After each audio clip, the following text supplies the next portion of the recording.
मारिद बहुत ताकतवर जिन।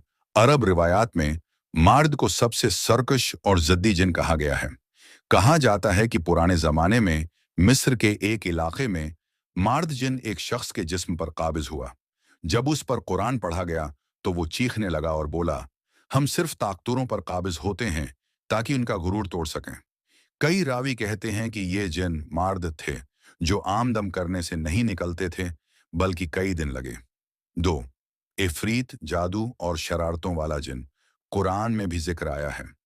एक अफरीत जिनों में से बोला कि मैं उससे मलका सबा का तख्त आपके पास ले आऊंगा कब्ल उसके कि आप अपनी जगह से उठें। अन्नमल, एंतियस। यानी इफरीत बहुत तेज और चालाक होते हैं। पाकिस्तान में संध और बलूचिस्तान के पहाड़ी इलाकों में कई लोग दावी करते हैं कि इफरीत जिन लोगों को रात के वक्त सहरा में भटकाते हैं और उन्हें गमराह रास्ते पर डाल देते हैं। 3. आशिक जिन। सबसे ज्यादा कहानियां इसी के बारे में मिलती हैं। अक्सर औरतों पर आशिक जिन काबिज हो जाता है, ख्वाब में मर्द की शक्ल में आता है या औरत को निकाह से रोकता है। लाहौर में एक वाकया बयान होता है कि एक लड़की हर बार रिश्ता आने पर बेहोश हो जाती थी। दम करने पर जिन बोला, मैं उससे मोहब्बत करता हूं, उसे किसी और के पास नहीं जाने दूंगा। 4 शैतानी जिन। ये वो हैं जो इंसान को गुनाह की तरफ धकेलते हैं। कुछ से मशहूर हैं कि निश्चय या गाने बजाने की महफिलों में अक्सर शैतानी जिन शामिल हो जाते हैं।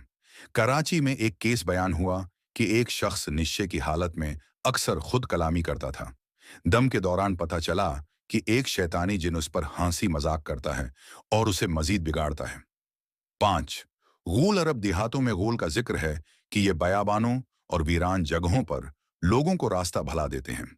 पाकिस्तान के थर और चोलस्तान के लोग भी कहते हैं कि रात को ऊंट या काफिले के साथ चलते चलते इंसान को कोई और शक्ल अख्तियार करके बहकाने आता है। कहा जाता है कि गूल अक्सर शक्ल बदलकर इंसान को तन्हा करता है।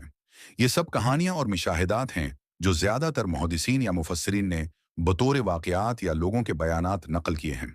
असल इल्म अल्लाह के पास है।